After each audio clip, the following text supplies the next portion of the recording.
Gold, trusted gold buyers. మీరు తాకట్టు పెట్టిన బంగారాన్ని విడిపించి ఈ రోజు ఉన్న మార్కెట్ ధరకు కొనబడను.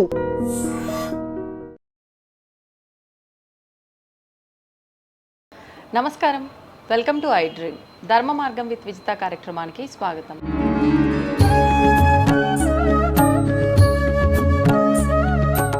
నమస్కారం అమ్మా. అమ్మ, శ్రీరాముడు అనగానే ధర్మానికి ప్రతిరూపము అని అంటూ ఉంటారు. మరి సీతారాముల ఇద్దరిని ఆదర్శంగా తీసుకోవాలి భార్యాభర్తలు ఎవరైనా అంటూ ఉంటారు.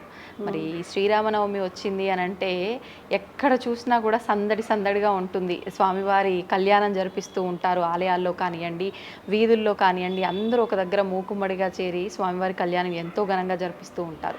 ఇప్పుడు ఈ శ్రీరామనవమి రాబోతోంది. మరి అసలు శ్రీరామనవమి ఎందుకు ఆ రోజున జరుపుకుంటున్నాము? చాలామంది చెప్తారు ఆ రోజు స్వామివారి జన్మదినము అని చెప్పి. మరి జన్మదినం రోజున కళ్యాణం ఎందుకు జరిపిస్తున్నాము, అదేవిధంగా నవమి రోజున వివాహం ఎందుకు చేస్తున్నాము, అవన్నీ కూడా తెలియజేయండి. తప్పకుండా. దశరథ మహారాజుకి ఆయన మహారాజు అయిన రాజ్యాన్ని ఎంత చక్కగా పరిపాలించిన పిల్లలు కలగనప్పుడు మహర్షులందరినీ పిలిచి అడిగాడు, నా రాజ్యానికి చక్రవర్తి లాంటి కొడుకు కావాలి, నాకు దానికి ఏమి ఉపాయమో మీరు చెప్పమని అడిగాడు. అడిగితే అప్పుడు ఆ మహర్షులందరూ ఆలోచించి, అంటే వెనక దేశం కోసం, రాజ్యం కోసం వాళ్ళ శక్తి అంతా ధారపోసేవాళ్ళు. మామూలు వాళ్ళు కూడా రాజ్యం కోసం అంటే ఏ పనైనా చేయటానికి సాహసించేవాళ్ళు. అట్లా ఈ మునులందరూ కలిసి ఆలోచన చేసి పుత్రకామేష్టి యాగం చేయమని అడిగారు. సరే, ఒక మంచి రోజు చూసి పుత్రకామేష్టి యాగం ప్రారంభించారు. ప్రారంభిస్తే అగ్నిదేవుడు చాలా సంతోషపడి ఆయన ప్రత్యక్షమయ్యి అడిగేట దశరథ మహారాజుని, రాజా, నువ్వు ధర్మ పరిపాలన చేస్తున్నావు, మరి రాజ్యం అంటే నీకు నీ ప్రాణం కన్నా ఎక్కువ, మరి నీకేం కావాలో కోరుకో అడిగితే, నాకు ఎన్నున్నా పిల్లలు లేరు అన్నది నాకు లోపంగానే కనిపిస్తోంది. నా తర్వాత నా వారసులు ఎవరు? వారసులు ఒక్కటనే కాదు, మళ్ళా రాజ్యాన్ని సుభిక్షంగా పరిపాలించగలిగే ఇంటి బిడ్డ కావాలి నాకు. అందుకని చెప్పి నాకు ఆ బిడ్డను ప్రసాదించమని అడిగాడు. అడిగితే అప్పుడు ఆయన ఒక పాయస పాత్ర అగ్నిలో నుంచే తీసుకొచ్చి ఆయనకి ఇచ్చాట దశరథ మహారాజు. ఇస్తే ఆయన చాలా సంతోషపడి ఎంతో పొంగిపోయి అందరికీ నమస్కారం చేసి సరేనని చెప్పి అంటే అప్పుడు ఈయన చెప్పాట అగ్నిదేవుడు, ఒక నువ్వు బిడ్డ కావాలి అనే ఒక్క సంతోషమే కాదు, వాడి వల్ల దేశం మొత్తం, ప్రపంచం మొత్తం చాలా లాభపడుతుంది. ఆయన వల్ల ఎంతమందో బాగుపడతారు, ఎంతమందో చరిత్ర ప్రసిద్ధుడు అవుతాడు అని చెప్పి ఆయన అంతర్ధానం అయిపోయినట్ట. అప్పుడు ఈయన ఏం చేశారు, ఫస్ట్ ఆ పాయస పాత్ర తీసుకుని వచ్చి కౌసల్యాదేవికి సగం ఇచ్చాట. తర్వాత సుమిత్రాదేవికి సగం ఇచ్చాట. ఆ మిగిలింది కైకేయి దగ్గరికి వెళ్ళి ఇచ్చి, అందులో ఇంకా కాస్త మిగిలితే మళ్ళా వచ్చి సుమిత్రకే ఇచ్చాట. ఇవ్వటాన సరే, 3 భార్యలకి 4 కొడుకులు పుట్టారు. ఇక రాజుగారికి కొడుకు పుట్టాడంటే ఎంత సంతోషం. వాళ్ళకి పేర్లు పెట్టడానికి నారాయణ అంశతో పుట్టినవాడు రాముడు వారు శ్రీరామచంద్రుడు అని పేరు పెట్టారు. తర్వాత లక్ష్మణుడు, భరతుడు, శత్రుఘ్నుడు అట్లా పెట్టుకొచ్చారు పేర్లు. అల్లారు ముద్దుగా పెంచుతున్నారు. వశిష్ఠ మహాముని వచ్చి వీళ్ళకి అక్షరాభ్యాసం అది చేశాడు. ఆహా. అది అయిపోయి అన్ని విద్యల్లోనూ బాగా, మరి రాజుగారి కొడుకులంటే ఏం తక్కువ ఉండదు కదా, అవును పైగా కారణ జన్ములు అవును. కాబట్టి బాగా అన్నింట్లో నిష్ణాతులైనారు. తర్వాత విశ్వామిత్ర మహాముని వచ్చి, రాజా మీ పిల్లలకి ముందు రావాల్సిన చదువు అంతా వచ్చేసింది, అన్ని విద్యలు నేర్చుకున్నారు. రాక్షసులు నేను అక్కడ యజ్ఞయాగాదులు చేసుకుంటే ఆ యజ్ఞాలు జరగకుండా పాడు చేస్తున్నారు, మమ్మల్ని చాలా బాధలు పెడుతున్నారు. కనుక నీ పిల్లలిద్దరినీ తీసుకుని నేను ఆ యజ్ఞ రక్షణ కోసం తీసుకుపోతానని అడుగుతాడు. అడిగితే ముందు ఒప్పుకోడు, కానీ కౌసల్యే దాన్ని ఒప్పించిందట, కౌసల్యాదేవి. ఎందుకంటే రాజ్యం పెద్ద రాణి కదా ఆవిడ, ఆ కష్ట నష్టాలు అవన్నీ అన్నీ తెలుస్తాయి. సరే ఇంకప్పుడు తీసుకుని వెళ్ళాడు. అక్కడ మారీచ స్వభావులని వాళ్ళని చంపాడు. అక్కడ ఆశ్రమం చుట్టుపక్కలంతా రాక్షసులు లేకుండా చేశాడు. అది అక్కడ ప్రశాంతత చేసి మళ్ళీ తిరిగి ఇంటికి వచ్చాడు. వచ్చిన తర్వాత అప్పుడు ఆయన చెప్పాడు విశ్వామిత్రుడు, రాజా నీ కొడుకు అన్నింట్లోనూ అన్ని విద్యల్లోనూ బాగా నేర్చుకున్నాడు, ఇక నువ్వు పట్టాభిషేకం చెయ్యి రాముల వారికి అని అడిగాడు. సరే లగ్నం పెట్టించారు. పెట్టించి ఈ ఉగాది రోజే పెట్టించారు. లగ్నం పెట్టడం ఉగాది రోజు పెట్టారు. సరే ఈ లోపల కైకేయి మూడో రాణి, ఆవిడ మరి ఎవరికైనా ఉంటుంది కదా, ఇప్పుడు ఎంత తన కొడుకు కన్నా ఎక్కువగా రాముల వారిని పెంచినా తన కొడుకు కాకుండా మళ్ళా పెద్ద ఆయనకి పట్టాభిషేకం చేస్తే ఆవిడ తోడుకోడలు మహారాణి అవుతుంది, ఇంకా నాకేమిటి ఇక్కడ అని చెప్పి చెప్పుడు మాటలు అంటారు కదా. అట్లాగే ఆ మందర అనే సేవకురాలు, అది ఆవిడ పుట్టింటి నుంచి వచ్చిన ఆవిడే. రాజులు కనుక పెళ్లి కూతుర్ని పంపిస్తుంటే అక్కడి నుంచే దానికి అండగా ఇంకొకళ్ళని పంపిస్తారు.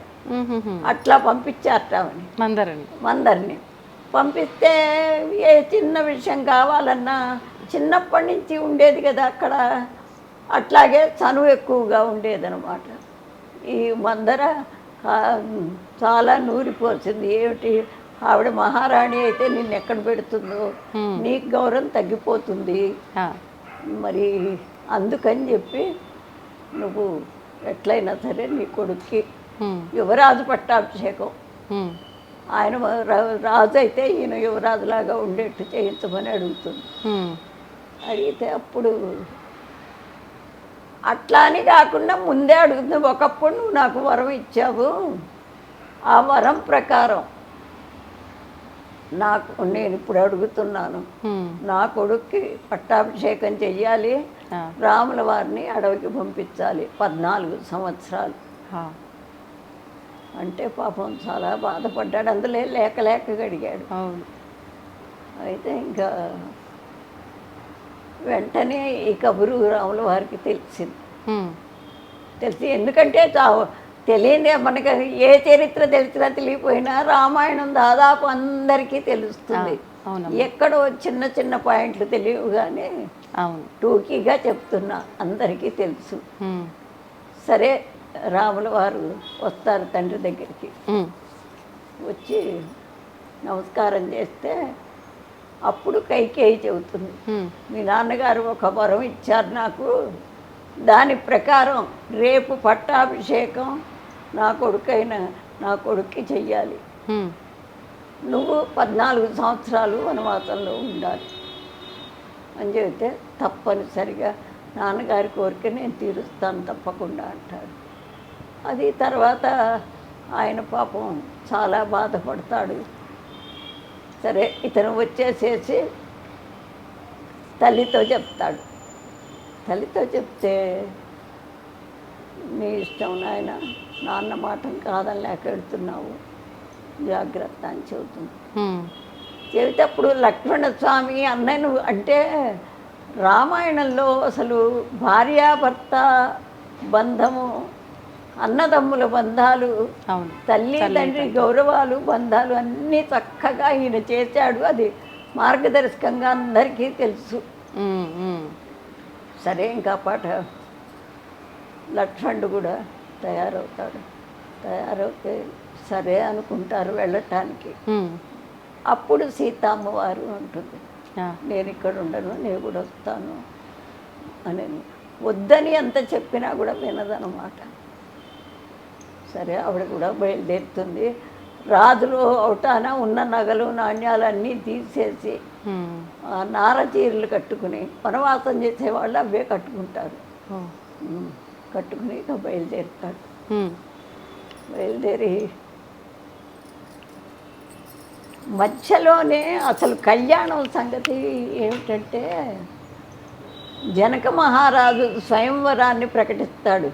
ప్రకటించినప్పుడు విశ్వామిత్రుడు అంటారు, ఒకసారి అక్కడికి వెళ్ళి చూసొద్దాం అని తీసుకెళ్తాడనమాట. తీసుకెళ్ళినప్పుడు చూస్తాడు శివధనస్సు, అది ఎవ్వరూ విరవలేరు. ఆఖరికి రావణాసురుడు వచ్చి కూడా మీదేసుకుని పడిపోతాడట. ఈయన రాముల వారు శివధనస్సు ఛేదిస్తాడు. అప్పుడు మ్యారేజ్ అవుతుందన్నమాట. అది అసలు ముందు చెప్పాల్సింది, నేను ఈ వనవాసం దాకా వచ్చాను. అయితే దీనికి అసలు ఇదేమిటి అంటే, పుట్టింది ఆయన అదే రోజు పెళ్ళి కూడా అవుతుందన్నమాట. పునర్వసు నక్షత్రం. పునర్వసు నక్షత్రం నాడే ఆయన జన్మిస్తాడు. అదే పునర్వసు నక్షత్రంలోనే వివాహం కూడా చేస్తారు. రామాయణం వల్ల మనకి తెలిసేది ఏమిటి అంటే, ఎన్నైనా సంపాదించుకోవచ్చు కానీ కీర్తి ప్రతిష్టలు సంపాదించుకోవటం చాలా కష్టం. ఇప్పుడు ఆవిడకి ఏమి లేక అవును వెళ్ళింది అంటే ఎంత కీర్తి సంపాదించుకుంది ఆవిడ, ఎన్ని యుగాలకి. తర్వాత ఇంకొకటి ఏమిటంటే, అక్కడ అంతా అయిపోతుంది, తిరిగి రావణాసురుడు తీసుకుపోవటం, వీళ్ళు వెళ్ళి ఈ వానరులంతా అది వారధి కట్టడం, ఇదంతా అయిపోయిన తర్వాత అసలు ఇంపార్టెంట్ అండి ఏమిటంటే, వస్తారు రాజ్యానికి. వచ్చిన తర్వాత ఆ రోజు అందరూ దర్బారు తీరి కూర్చుని, పొద్దుపోతుంది బాగా. పొద్దుపోయిన తర్వాత ఇక అందరూ దర్బారు తాలించేసి ఎవరి గదుల్లోకి వాళ్ళు వెళ్ళిపోతారు. సరే అప్పుడు లక్ష్మణుడు అక్కడే కూర్చుని ఉంటాడు. లక్ష్మణ, నీ గదిలో నువ్వు వెళ్ళు అని చెప్తే సరే వెళ్తాడు. తలుపు తీసి లోపలికి వెళ్ళగానే అక్కడ ఒక స్త్రీ కూర్చుని ఉంటుంది. ఆయన రాగానే లేచి నిలబడుతుంది. ఎవరో ఆడ మనిషి ఉందని బయటకు వస్తాడు. బయటకు వచ్చిన తర్వాత ఆవిడ కూడా బయటకు వస్తుంది. నన్ను గుర్తుపట్టలేదా అని అడుగుతుంది. అంటే తలకాయ వేసుకునే చిట్టా అంటే, నేను మీ భార్యని అని చెప్తుందిట. చెప్పిన తర్వాత ఏం మాట్లాడి అట్లా గుర్తుండిపోతాడట. తెల్లవారులు అట్లా గుర్తుంటారట. తెల్లవారి సీతాదేవి నవ్వుకుంటూ వచ్చి ఎట్లా ఉన్నావు ఏమిటని అడిగితే అస్సలు ఆమె అన్న మాట కాదు. నువ్వు అడవుల్లో ఉండని కందమూల పొలాలు తిని నీ మొగుడు పక్కనే ఉన్నావు, మరి నా మొగుడు ఎక్కడున్నాడు? ఒక్కసారన్నా ఆలోచించావా నువ్వు? నన్ను ఈ రకంగా అంతఃపురంలో ఒక బందీలాగా చేసావు నువ్వు అని చెప్పి ఆవిడ చాలా అంటుందిట మాటలు. అంటే అప్పుడు సీతాదేవి అనుకుందిట, ఎటువంటి పరిస్థితుల్లోనూ ఏ భార్య భర్తని వదిలిపెట్టకూడదు, నేను చాలా పొరపాటు చేశాను అని చెప్పి అన్నదిట. అసలు వెనక స్త్రీలకు ఎంత ఇది ఇచ్చారంటే, ఆవిడ అంత కష్టపడి అన్ని సంవత్సరాలు 14 సంవత్సరాలు పాపం నానా బాధలు పడ్డది, మానసిక బాధ. అవును. చరిత్రలో ఎక్కడైనా ఆవిడ పేరు రాశారా? చరిత్రలో ఎక్కడా లేదు. లేదు. ఉమ్. మరి తర్వాత అట్లాగే ఆడవాళ్ళని తొక్కేశారంటే అట్లా కాదు. ఈ చరిత్రకారులు రాసినవన్నీ అవి ఆడవాళ్ళకి ఎప్పుడు సరైన గౌరవమే ఉండేది.